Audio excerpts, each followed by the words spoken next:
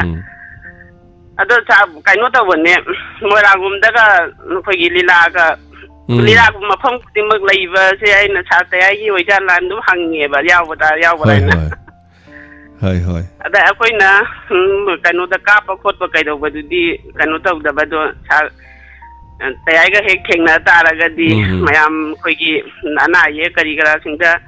ꯃꯇꯦꯡ ꯇꯧꯕ ꯈꯣꯠꯄ ꯀꯩꯗꯧꯕꯩ ꯍꯥꯏꯕꯗꯣ ꯌꯥꯝꯕ ꯌꯥꯝꯗꯕꯗꯤ ꯅꯠꯇꯅ ꯃꯇꯦꯡ ꯈꯤꯇꯪ ꯄꯥꯡꯅꯤꯡꯕ ꯍꯥꯏꯇꯥꯔꯦ ꯍꯣꯏ ꯃꯇꯥꯡ ꯆꯥꯕꯗ ꯑꯗꯨꯝ ꯂꯝ ꯆꯠꯀꯗꯕꯁꯤꯡ ꯃꯌꯥꯝꯗ ꯑꯗꯨꯝ ꯈꯪꯍꯟꯕꯁꯨ ꯑꯗꯨꯝ ꯌꯥꯎꯕꯅꯤ ꯑꯗꯨꯒ ꯑꯦꯄ꯭ꯔꯤꯜꯒꯤ ꯇꯥꯡ 3-5ꯗꯒꯤꯗꯤ ꯂꯦꯞꯇꯅ ꯑꯦꯄ꯭ꯔꯤꯜ ꯊꯥꯁꯤꯃꯗꯤ ꯑꯗꯨꯝ ꯍꯦꯟꯅ ꯆꯠꯇꯧ ꯃꯥꯜꯂꯦ ꯑꯗꯨꯝ ꯑꯦꯄ꯭ꯔꯤल थासिमा तांग 14-15 स्वाइबाउदी अदुम फुल्ला लैग्रे हाइतारे मसे नुक्तिगी नोंगमदा अहुम जे थाजिमा फुंजलकदोरिबनी था मा अनि बौ फुनबे यावे अदु मणिपुरगी अदुम मफम अयाम लोइ चलकनी हाइतारे को थैंक यू सो मच थागचरी हाबिरकपा करी चिथबा लैबिरिगे सिना लोबिरब्रा मोइरांग खुनौदा सानाई लीला सानाई एबे ताबदा अखोइ अइगे कुरोइमना समाइ सानाई खोलेन थैचा नंगना स्पेक्टा तयाइदे याम माउजबदो सिदा सानारी ए थोले का हाय देदा आइना सुदि आई लौ लाउ न हायरे अदुगदि आई चकादि लीला लोइरे लीला लोइना कैनोदा गाडी मथकता का खलेन तौरे देदा आइना मतेंग गितंग पांगनिंग बने नंग गितंग मतेंग जंगसेला पांगो याद्रो न हाय दाइदि काइदे नंग पांगो ओइना थागचरी याम नुवाइजे मयामना अखोइगी मफम फिदा मा पिबिबदो हाइतारेको थैंक यू सो मच नादि यक्तना लेबियो दुगा अदोंगी पुंगनिंग दा वाखलना हाइबा तारे करिगो मखरा मतेंग पांगबेनिंगबा कोइना वानागी होनजबसिंग सिदा सरुग याबिनिंगबदो याम नुवाइजे अदा मयाम लेबगिने ना हाइजेदो सिदानि थैंक यू थागचरी तोरम सरुग याबिरकपसिगिदमो खनोंदे दमक हौखिबनिना जरा तोरम सिदा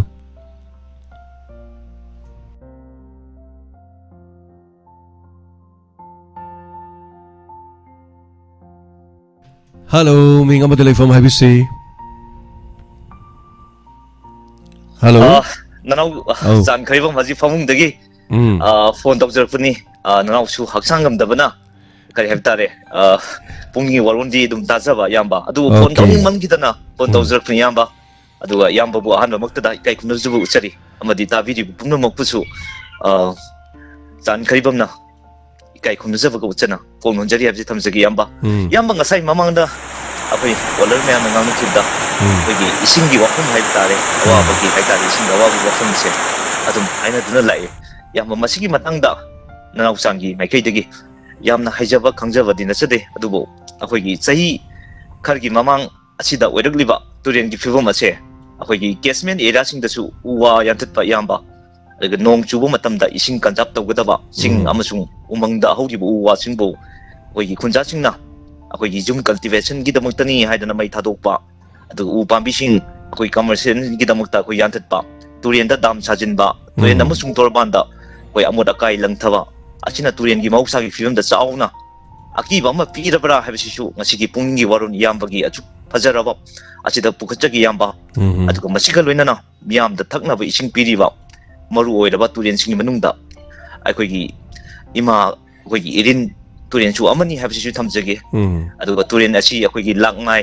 विलेज तगी हरक्तुना अखोइगी ngamchu village ता तारकलगा अखोइ साइकुन संगोन मांग लमलाई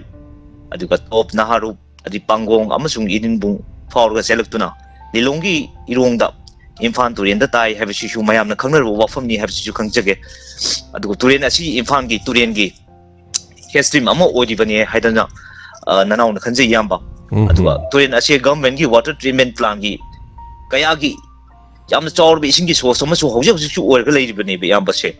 अदुगा यामना मरु ओइबा इसिंगी सोर्स अमा ओइरिबा तुरेन असे सही कयागी मतुंगदा हौखिबा सही अनि अहुम मरी ममांग असिदगी अखोइ तुरेन इसेन तत्पु अवाबा मियामना दुम मायोकनरगा दुम लाकपो अखोइना जुम उजे याम्बा अदुगा अखोइगी करि हाइजबता याम्बा मिसिंग हेंकलकपि मतुइना कोई थंगनबा मजुम सिजिनबा इसिंग मथौ अखोइ ताबगी सांगसु दुम नोंगी सुम हेंकलकपा अखोइ दुम थेंगनजै तुरेन सिंगी हौरकफम ओइरिबा केसमेन एरिया दा उमंग कोम पोक्तोरपा असिना नोंग खजितन तुबदा कोई फ्लास फ्लड थोकपदा नतना केसमेन एरिया दगी चेंथरपा लेबाकना तुरेन खुंगनुंगी अखोइ थेंगतनबा मसा अमसु दुम ओइरगा मसि मसुम लाई मसि अदुम लोइनमक अमसु नोंग चुबा नतगा चुदबा मतमदा मसिगी अखोइ अखोइगी कनो तौबसिन उजै मसिदा नतना नोंग तादबा मतमदा उ वासिंग अखोई चुपसिलगा थमगदब इसिंग असे अखोई चुपसनदबना तुरेन कंबगी मरम अमसु ओइबरा हाबसे मसी मुसु ननाउगी साइट की थमजगी याम्बा अखोई director of environment and climate change की मखोई रिपोर्ट की मसीना अखोई कयाम चुम्ब चुम्दब सब्जेक्ट टू करेक्शन हाइजब तार याम्बा होय नोंग चुब मतमदा इसिंग कंजप तो वंगमगदरिबा स्टेट असिगी उमंगी मफम असे अखोई स्क्वायर किलोमीटर अखोई 17,820 अप्रोच नि हाइना नलमाइना अखंगाई सिंग हाइना याम्बा अदु उमंगी मफम असिदा लमदम असिगी इसिंगी अवाबा अमा मायोंगनरिबा से हंथनबदा अचौब मतिंग अमा ओइगनी हाबिसु ननाउगी साइटगी थमजगी याम्बा अदुगो उमंग कनबदा गवर्नमेंट की ओइबा हेनबा मियंग संगबदा नतना मियांग बिसु अचौब थौदांग अमा मांगदुना तादुना हौजि हौजिसु लैरी हाबसे ननाउगी थमोइगी ओइबा अखोइगी केनोनी हाइजना फोंथोक्सगी याम्बा अदुगो मसीगा इरोइलेना अखोइना सुम खंगजरपदि याम्बा अखोइना करिगुंबम सुम नेना कोमदना अखोइगी इवन अखोइगी इंडिया दा नतबा अखोइ याम चखलबा अखोइगी केनोगी जापान हाइबा तारे मखोइदा अखोइगी वाटर शॉर्टेज की अखोइगी सॉल्व तौनबो प्रोग्राम से याम 1980s की ममांगदगी मोइ एकदम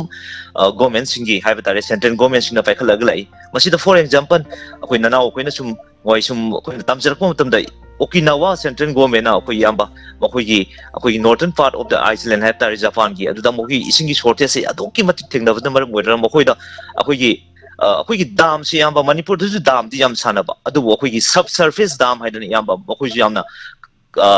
सब सरफेस दाम हाइजिना अखोइगी अंडर वाटर अखोइगी अंडरग्राउंड कोई दाम हाइदन मखोइसे 1980s की ममांगदगी मखोइसे अदुंबा कंस्ट्रक्ट तौनबा अदुंबा मयाम तौरे हौजिसु यामना फजना मोइ हेदि याम माइ पांगना चथरी अदुगा चथबसगल लुइना मखोइगी इसिंगसे यामना वारंबा जापान की मफम हजिकी हारिबा northern part of the island अखोइगी ओकिनावा सेंट्रल गवर्नमेंट पाइकट पाजिकी सब सरफेस दाम सिना ngasi फावबदने इसिंगी अवाबजे अदुकी मतिक मखोइना कोहन बंगमे अदु ngasi फावबजु याम फजनसु हजिकी मफम जिदा यामना शॉर्टेज होबा मफम नेबा यामबा इसिंगसे मफम से अखोइगी खरा तोंखटपा एरिया हाइतारे मखोइसे मफम जगह से मसी ngasi फावबदा गवर्नमेंट सिना याम फजना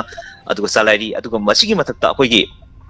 desalination plan haidana water desalination plan haidana मखोइना जु कंस्ट्रक्ट अम तौई मसिगुंबा कनो सिन दाम सिना अखोइगी ड्रॉट मतम हाइतारे इकंग मतमदा मखोइसिना तौबदबु अखोइगी एनर्जी की अखोइगी कनो जिदि कंज्यूमशन जिदि खै हेंजरकसु ड्रॉट तौरपु मतमदा इसिंग पीबदा अदुकी मतिक मखोइगी प्लान सिना माइ मातिंग पांग सुगुंबा मयाम अमा चाखटपगी मतौ हाइबदि समना हाइबदा जापान की इवन मतौ तमदु कदाय कदाय दि कोइना करी तौबु याबगे काइना को अखोइगी इंडियन गवर्नमेंट अखोइगी मणिपुर गवर्नमेंट नगा को अखोइगी सुगुंबा मखोइगी विभागसिंग नगा टीवी नगा को खितंग दजु मतौ तमजबु ngमगदि को अखोइगी भारत अखोइगी मणिपुर दसु खितंग दोजु को खरखर तम तमना खरखर इंप्रूव तौरगदि को मतम खरगी मतुंगदि अखोइ इसिंगसे खर फगदराना दजु खंजै हाइदनसु मसि याम की वनोसिदा थमजगे हाइदनसु थमजगे अदुगा यामबा ngसाइगी तुम ताजरपदा अवा अनागी खर मतेंग पांगनिंगबा मयाम अमसु तुम थेंगनजगी अदु यामबगी पुंगनिंगी वारोन ngasi फावबा अदुम साथरगा माइ पांगना लागली मसिदसु अखोइ अवा अना कयागी तावगी अखोइगी अदुम यामबगी साइटगी दम हाइजबा कयाम फोंटोक्सरी अदुगा यामबा नाउगी साइटगी जु खिदंग मतेंग पांगजरके याम याम दबा अदुगा मसिगी इरोइलेना यामबा यामबना तौरुबा थबक खुदिमक मतम चुपदा माइ पाकु ओजु ओइबियु हाइजबगसगी लोइना ननाउक्संग ngasi थमजरगे हक्संग सु कया नुगाइजदि यामबा मसि हाइजरगा ननाउ थमजरगे यामबा थैंक यू यामना यांगना नाबा फाबा ओइबियु खरा खरा मियोइबा से अमोहे सोंदाबा मोहे कंखटबा राउना सानी मतम चुपदा नादी एकत बोइबियु थागचरी नाउ हना ना तोरम सरुगा बि बसगिदम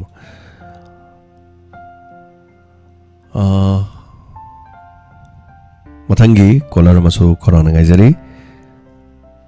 lamai chakpagi thodok leptana thokli lamai chakpa kannana basangsilubadi yamlaba using lot lamba thengnare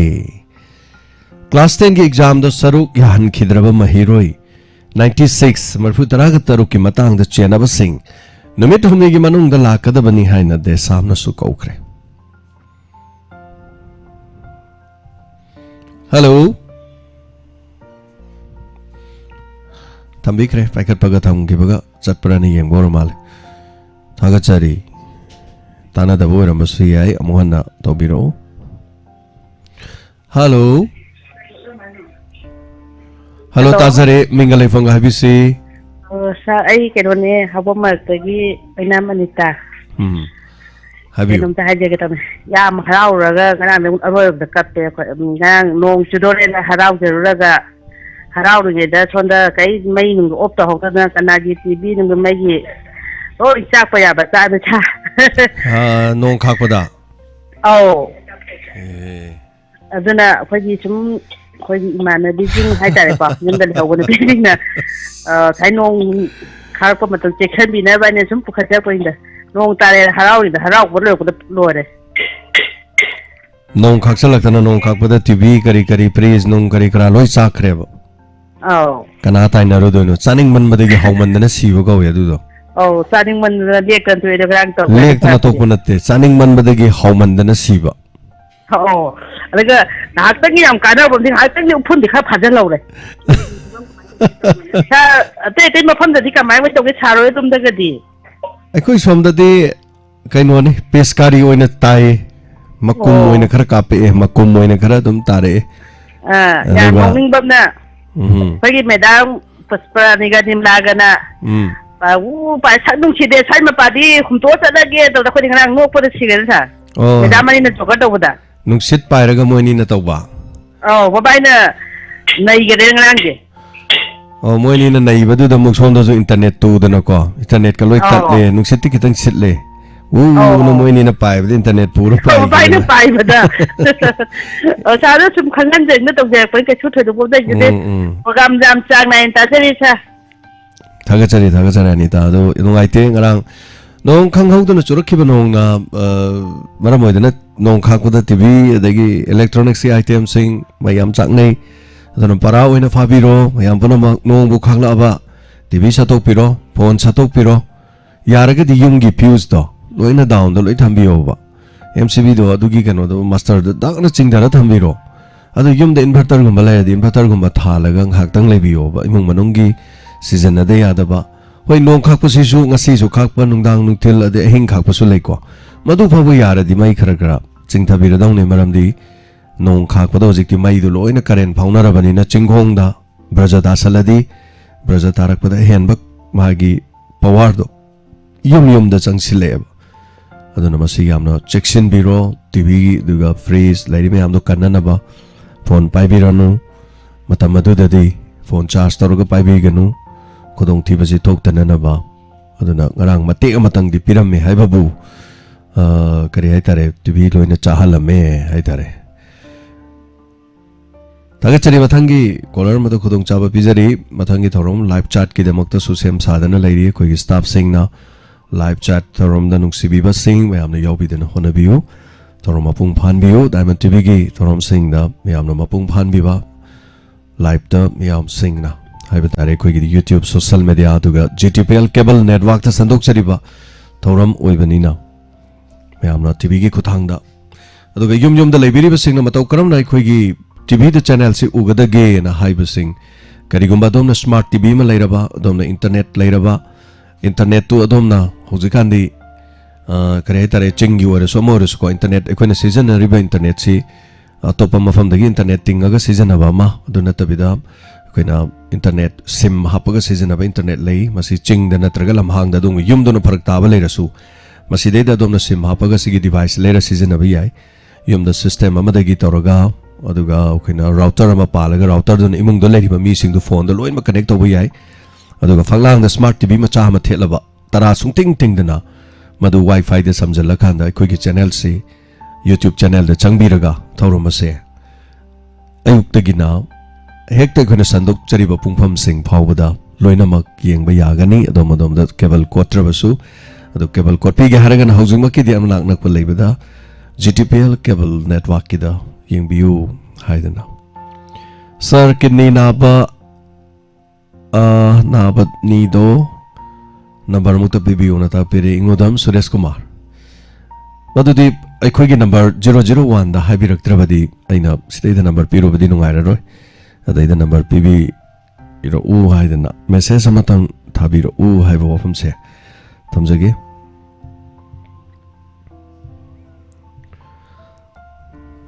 tagachari bonamapu aduga nungaite khoi gi soi khoi gi marakta yawa inaoma inausi madam khara leirabadi koina haidok jage adu ada na mayam da tawada dunga si tang taraga taruk taraga tare tarani pantara mapan nomaizing nomitadi ekoina chachagadori mama famasi kawada ko jiten kumar naurengi magi yumna duga amana tobulda leiba yam matai ngochagi magi manakta chajagadabani ekoina nahan makhai miyamna khara khaina jaba sanpham sing adugi marakta aikhoigi donas tegi sel kaithok charaga paisa angam khara khara hapchara kanda ekoina mateng pangba chajagadoribani adu miyamna henba mateng pangbining ba leirabasu hapchin biu aduga pangbidrabasu pangbidre angambana pangbiba aduga koi chatminase punna mayam nong matang dino maji no mitna mada do madongi family pubiraktana koi mayam punna chatminase afaba yai phaba magidama aduga koi gi marakta yawbai naw masigumba mateng pangbai naw manasu gini felora pase koi di nungai taba fauzei adu masina taba mamang do su za masu amagi su koi mateng khachitang pangna badum honajari oza sigi su cancer narak padagi treatment tawduna leiba adu oza dagi su koi mateng pangna bo honari aduna mathang mathang anaba yaman kibanina mathang sathajarak pada hello mingama delay from habisi oh hello sa ileng bam de urmilan eboko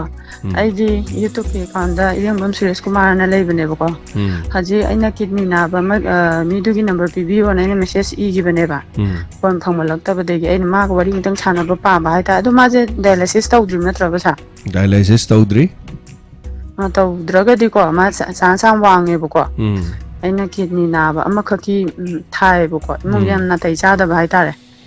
lawsing ga lejada ba haita da sagi leiba condition je siba nai ngai ba gi condition da leiba ne boko mi je koi ma pai ban thok pa ngamdre imung da gi na mangon bok thok ma san sara ga thoe boko ado koi makok maru ga ji chaw chaw le sabi ni jai kulum de mai sure boko makok maru gi chaw chaw na khoi gi kai hai dun hom di phibam du yam na soe boko pra yong ma le mai phibam je ado aina thakha man aina hidak je piba matam se ma je mama do phone tawre boko sa asiam phaga le khole pukhi bok tho ge sing sokpa ngam me adi chak thong ba ngam me mama je phone tawre boko adaina moida sa ba ya ba ya da ba ain sinja khara hai boko ado mama do na sai leita ban na suba no ba chatle ado mama do leiba kan ma yam cheksan na sing bok ta kanu wona season na ja leidana khotra mama jo to nam taw na season na hale pagale adai phi sa ba ngam me ko adai mai college ka chatlen hai tha ma khai da ni ko sa sai inkhalak pan na chatning ba langning ba ko ni do sidi kaino isana sema mangta kumbro kai na te sa company gi ne ba ko ada chi gi wa je akhoi ma pa na smai taw hai gi sia de company gi sa min na tin tin ngang bi ba jaw la na san du bi ba jaw ko sa aduduna yade ba habi aidi imam chu cancer na lai da ne ba ko aduduna sai gi pesa gi wa bu gi khalama hingon jo la ne ka habi ngonda ai thamoji yam nuai ja da ban phaw ba tare hoi ado kaino da su no pi macha be ko ba ma lei bane ma su aikhoina mateng pangu ba lisabi dina tremayum paluraga mapuroi baga tanthore na tawdo do su kaino da lei bane thongkha da anyway ado umila du di dum number dum picture ke ma ga pau fauna ga di yengbiyo ado aikhoina hairu badi hojuma kiding amdre ko aduga ado madonga fauna ga mana kari haidori no aduga yengbi be yai kesu kai ba leite ada ma go ina sana bane hena zo parani hariba ma ne hena to bane aikhoina kano kana piru ya da bane ho adu di sa sigi number je thale ma sa to thajara ge ko fani ado thabiro thank you umila oi babu faradi kesu kai ba leite phyto science ki hidak charaga palenda su kidney fail oi bama faraki haibagi social media da viral oi ki basu lei hajariba aduga samai tawram bani samai tawi haibasu oi kadai fawba chomino lalino haibadu dai galemina bana tabani na khoina badi khangjade adubu hairaki badu dumaina tawbadi dum leitabadi natti samai na tawrubadi phyto science ki season narubadi ki fari kollega na haibasu dum social media da su mayam thengna basu dum yaukre hajariba afaba dum election haiba wafam si thamjage thaga chari punama matamna kana sunga bidabani na thorum lo sinjabagi ayabadu lawjage mayam dagi aduga asigi wana tengbang birako single list maming asigi de lawthok chadre aduga tengbang bukiba dai yawba sing hayeng gi thorum gi loiselakpada mo lawthok chage ena thorum asida mayam na mapung phan biriba sigi da haina haninga leitena thaga chari Facebook live ta lebiri masing yamdrba thaga chari yamjadra su Facebook live ta lebiri masing ana do YouTube live streaming da lebiri mi oi chamapan ga kunthra ga mapan kunthra thaga chari hana yamna thaga chari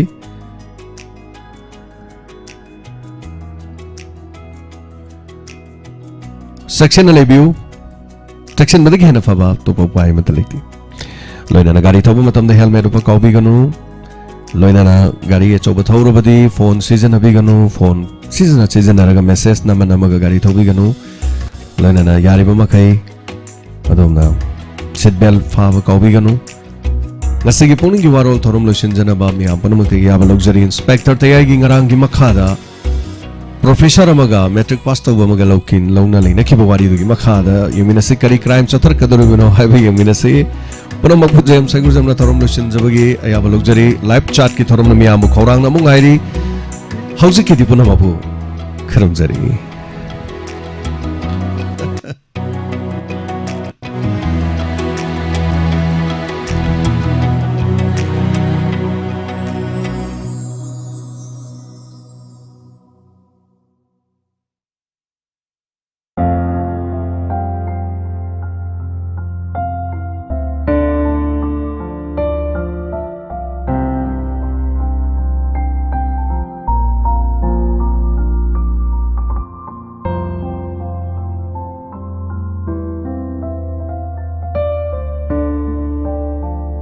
Ngasidagina numit mari mangani gi mamangda san angangbi sanbi ama thadokibadagi hanjilaktri sanbi adugi poi thangba masida matek amate i san nasibu kanagumbagi ingkholda changduna phajinbi ba yaurabadi miyoibagi minungsieng biduna lamding laisram laikai da laiba sinam nisikan Elias Abungchada sinabiyo awamal matik chana kachagani contact number pizari 8730091264 amuktang gahana 8730091264 natragana 9615273358 hariba number sida pau pibiyo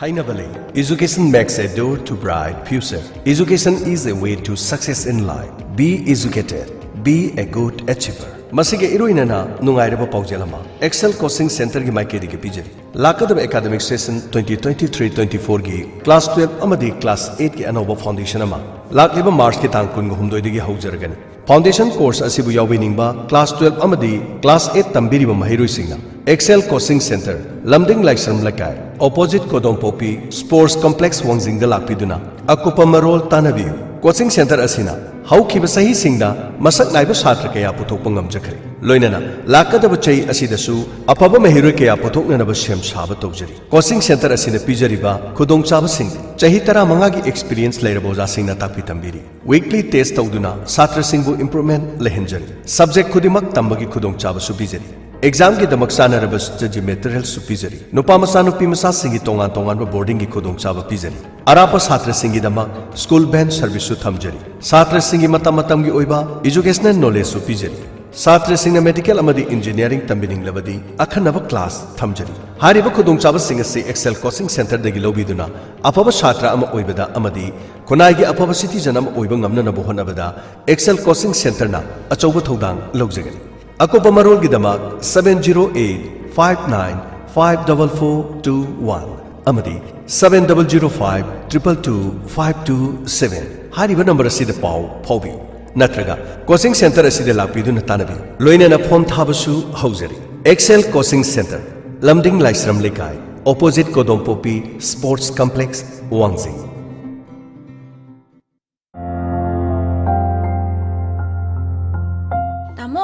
Tamo. Kaidawre? Tamoze. Kaidawrugi ibem nangbo? Aigi luhongbagido. Luhongba kaidawraba? As phijangido haiba. Adugidamakta karimda warwarnu. Isalgidamakta nabungnane matamsiga khwaidagi sunaraba phijang ama connect tora thamabani ko. As yaroiso mi aina pamba ama laiso. As hana connect pudi tawsalurine. Farine isalna pami dubu karama phijang nune. Aduburo tamo Niltom Enterprises. Adudi ibung na hana connect tora lermine. Aya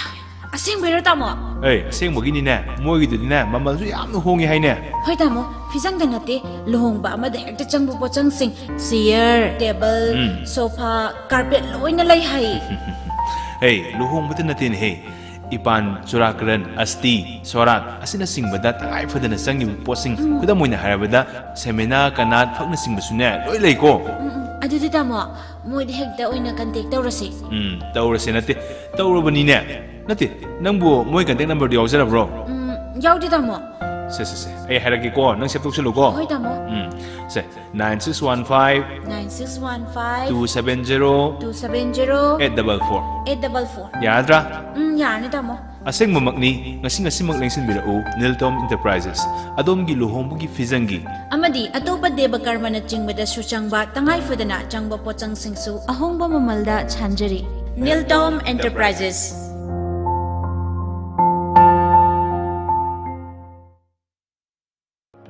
Leishangthem ꯆꯥꯎꯈꯠꯂꯨꯞꯅ ꯊꯣꯡ ꯁꯦꯝꯖꯤꯟꯈ꯭ꯔꯦ.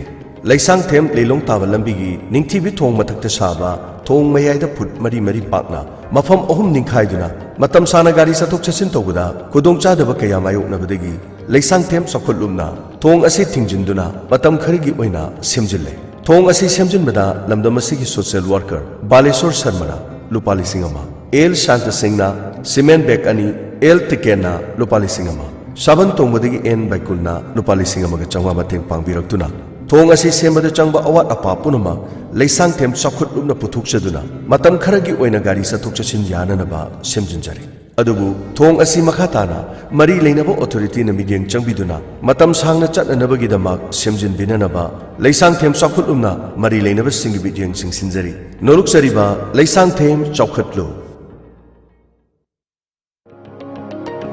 ꯀꯔꯤꯒꯨꯝꯕ ꯑꯐꯕ ꯑꯃꯗꯤ ꯑꯅꯧꯕ ꯃꯈꯜꯒꯤ ꯑꯅꯣꯞ ꯊꯤꯕꯗ ꯋꯥꯕꯤꯔꯕ ꯑꯗꯣꯝꯅ ꯄꯥꯝꯖꯕ ꯃꯈꯜꯒꯤ ꯗꯤꯖꯥꯏꯟ ꯑꯐꯕ ꯃꯈꯜꯒꯤ ꯑꯅꯣꯞ ꯃꯥꯏꯊꯣꯡꯒ ꯆꯥꯟꯅꯔꯕ ꯑꯃꯁꯨꯡ ꯃꯇꯝꯒ ꯆꯨꯅꯔꯕ ꯁ꯭ꯇꯥꯏꯜꯁꯤꯡ ꯃꯦꯗꯤꯂꯦꯟ ꯑꯥꯏ ꯀꯦꯌꯔꯗ ꯃꯔꯥꯡ ꯀꯥꯏꯅ ꯂꯩꯖꯔꯦ. ꯑꯉꯥꯡꯗꯒꯤ ꯍꯧꯔꯒ ꯑꯍꯜ ꯐꯥꯎꯕꯒꯤ ꯇꯣꯉꯥꯟ ꯇꯣꯉꯥꯟꯕ ꯃꯈꯜꯒꯤ ꯑꯅꯣꯞꯁꯤꯡꯁꯨ ꯐꯪꯕꯤꯒꯅꯤ.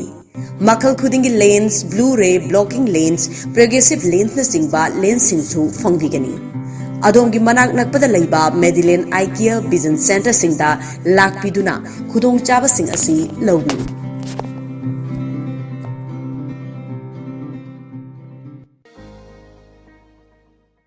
Admission hangdukchari. Office of the Government of Manipur, Mission Blind School, Haikakpokpi, Tenopal District, Manipur. Panjariba Mission Blind School, Haikakpokpi da leiriba asigi, cherol amana khanghali madudi, saliba chahi English singani kungo humdoi kungo marigi oina, academic session ngasingasima hangdukchari. Class nursery degina class 8 fawbagi, admission fee amadi hostel fee free oizari. Ena khudong saba singdi nupa nupi ani punna tambayaba residential school amadi ningthizana qualified oiraba amadi ningthizana train torba ocha kayana takpi tambiri. Nupa masa nupi masagi tongan ba hostel gi khudong chaba leijai. Mission Blind School Haikakpokpi da leiba asida adomadong isai su sing ming chanbining labadi ngasingasima ming chanbiu. Paujenjariba Karung Parengkom Headmaster Mission Blind School Haikakpokpi. Lengsen Biraksi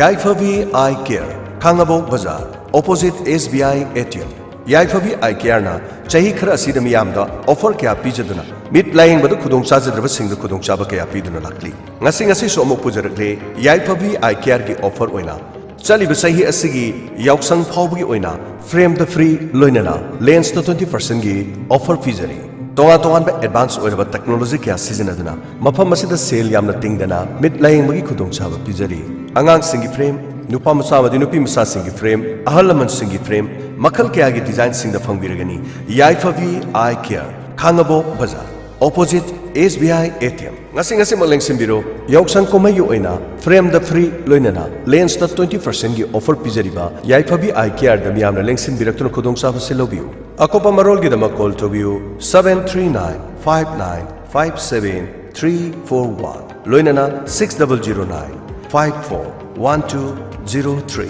Yaifavi Eye Care Khangabo Bazaar Opposite SBI ATM.